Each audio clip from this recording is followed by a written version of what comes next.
Hello and welcome to the Korean Beauty Show podcast. I'm your host, Lauren Lee, K-beauty expert, founder of Style Story, where you can shop, learn and explore the world of Korean skincare, and your guide to everything you need to know to perfect your own K-beauty routine at home. So welcome back to the show for another week. It's another week where I must admit that I am still not 100%. I've got the runny nose, the cough, the throat that's kind of playing up. So if I sound a little bit more nasally than normal, you'll just have to bear with me.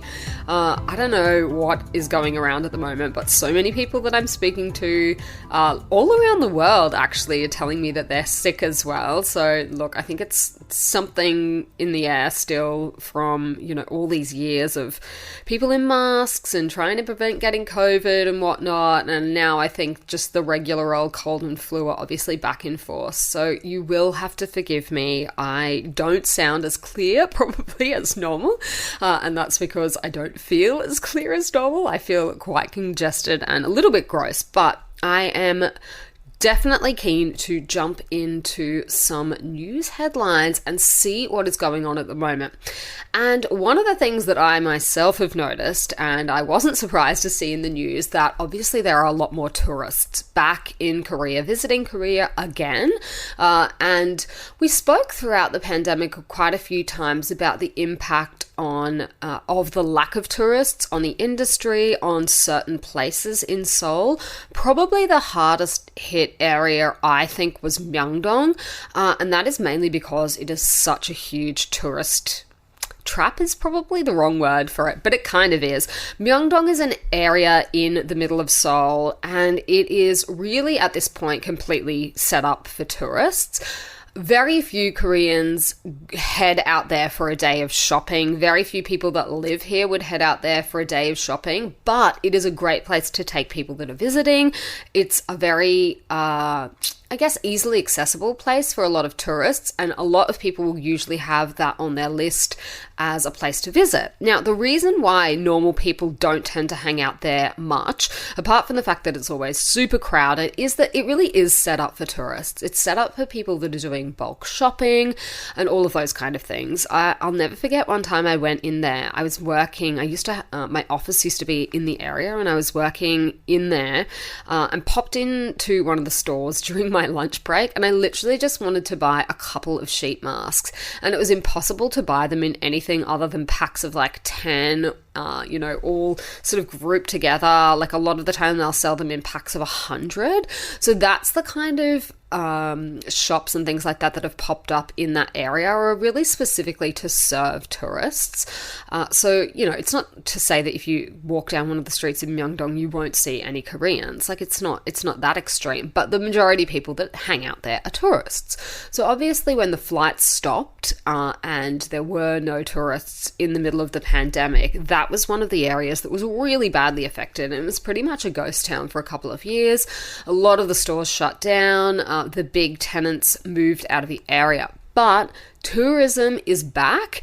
I'm not going to say it's back to what it used to be. I don't think it's quite there yet, but certainly I'm hearing a lot more different languages around Seoul these days. If I'm on the train or whatnot, I can hear people coming from other countries who are clearly here on holidays or to visit or whatnot.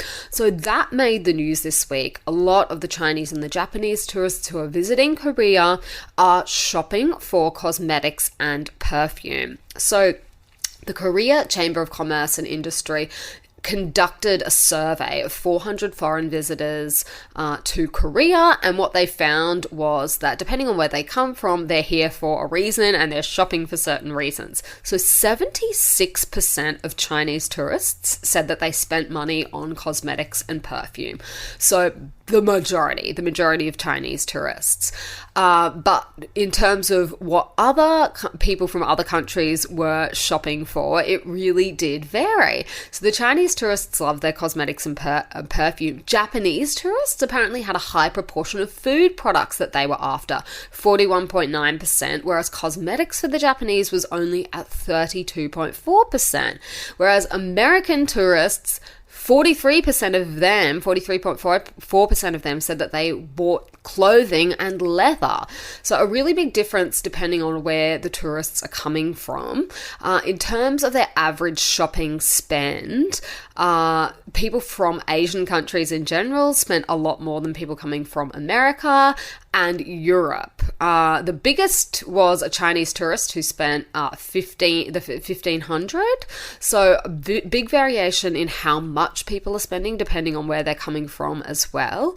But according to the survey, the product groups preferred by foreign tourists overall were clothing and leather, which was 30.8%. Cosmetics and perfume was at 30%, and then groceries was for 29.3%.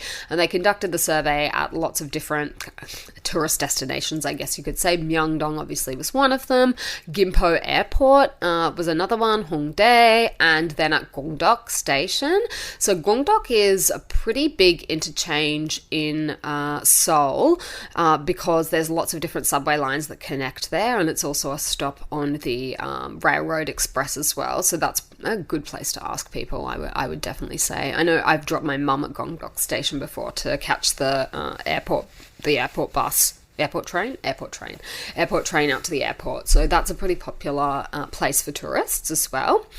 So that was in the news headlines this week, and it certainly accords with what I've seen as well. So I think probably more tourists will be coming back as more flights open up. I know Korean Air just reopened permanently the Brisbane to Seoul route, which had been closed throughout the pandemic. So that is very good news for me. I will definitely be jumping on that flight later this year.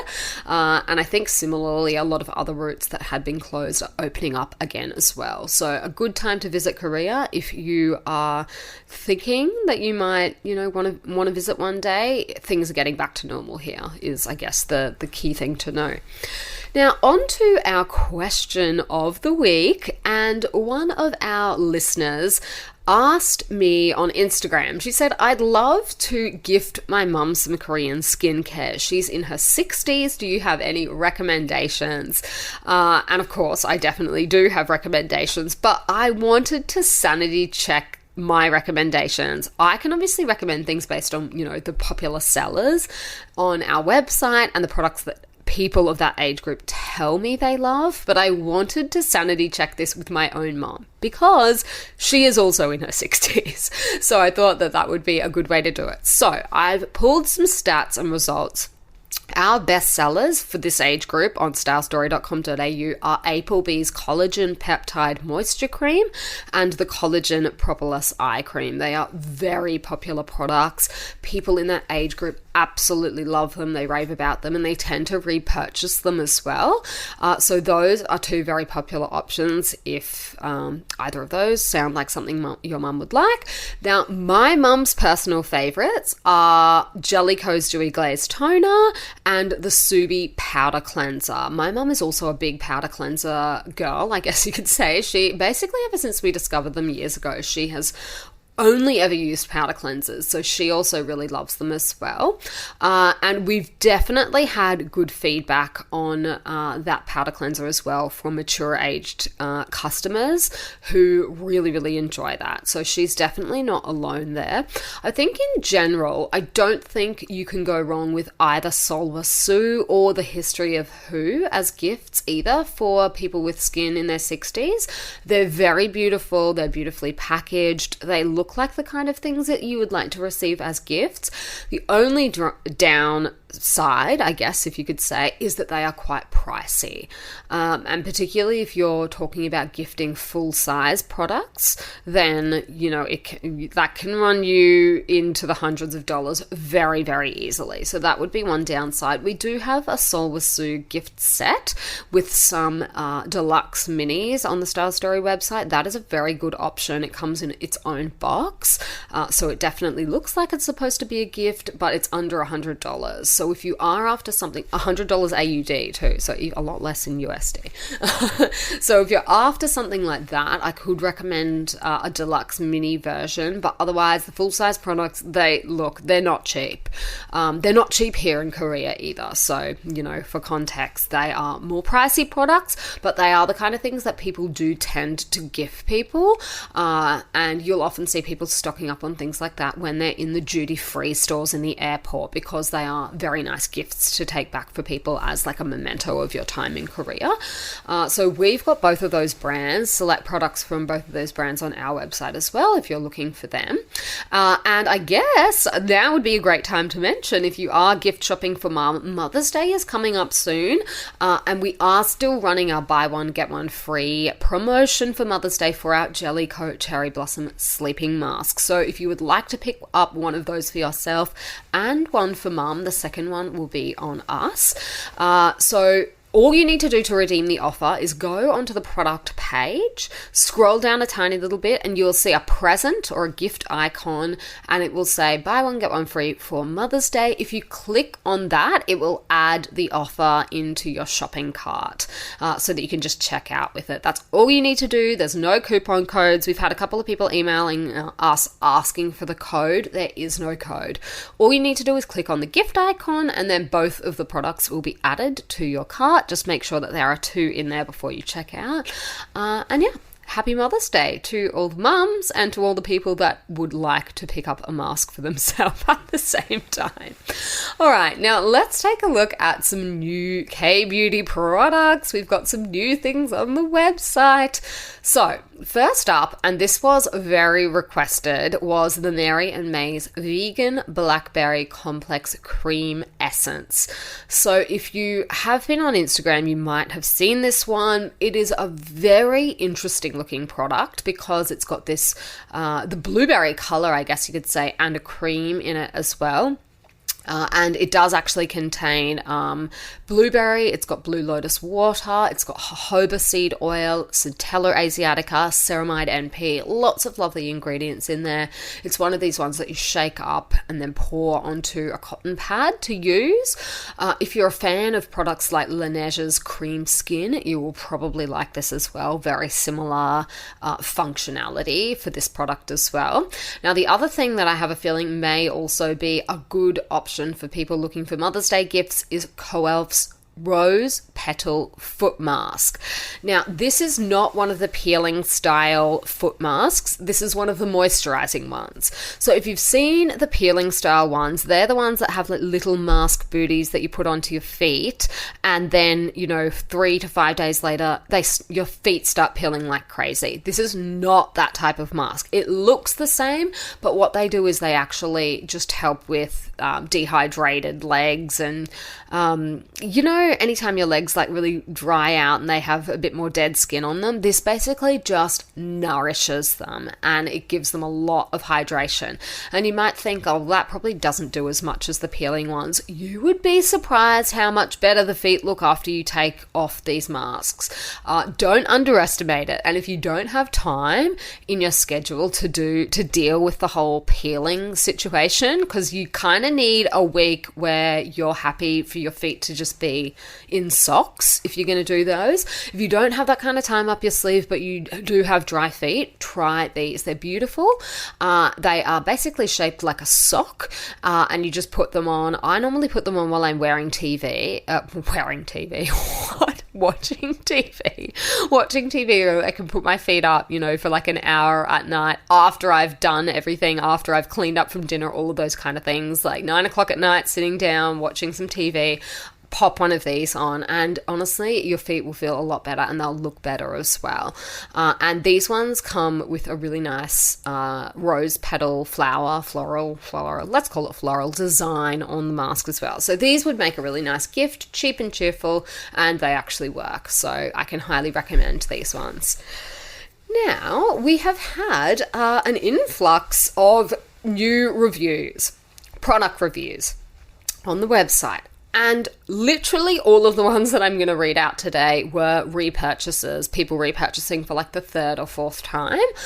So that's an interesting trend. These all came through on the same, like around the same time. So I'm going to read them out. The first one was for our bubble tea steam cream, and our reviewer gave it 5 stars. She said, "My holy grail moisturizer. I'm onto my 4th jar of this, I think.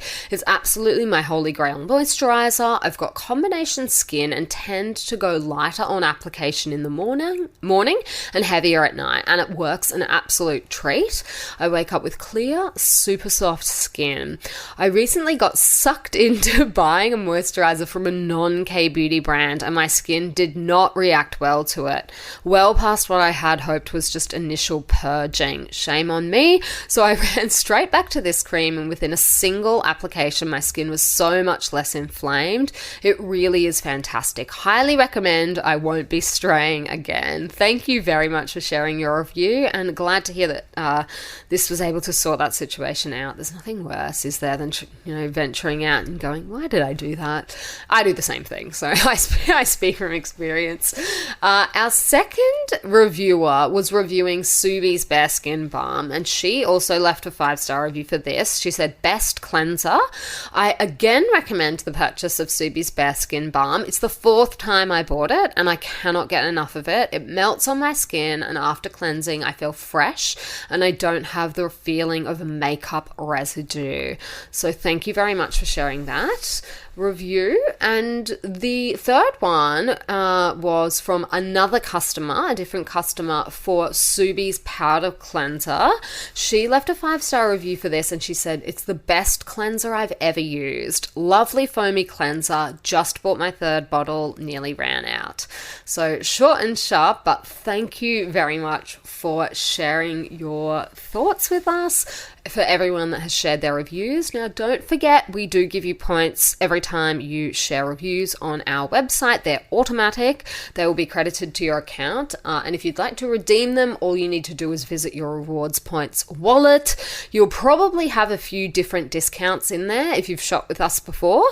So you just select whatever discount you would like to put towards your purchase, because you can only use one at a time. So you select the one, most people choose the one with the highest value on it, download the code for it, and you enter that at the checkout. That's how the rewards program works and is set up. So don't forget to do that next time you're checking out. If you have bought anything or left a review, you will definitely have points in your rewards points wallet. Now, my recommendation of the week for this week is something a little different from normal, because normally I don't tend to recommend skincare products, because that's kind of the whole point of this podcast. We're talking about skincare the whole time. I try and find something else. However, this week, would we say this week? I think it was last week. Last week, a piece of very useful information came to my attention.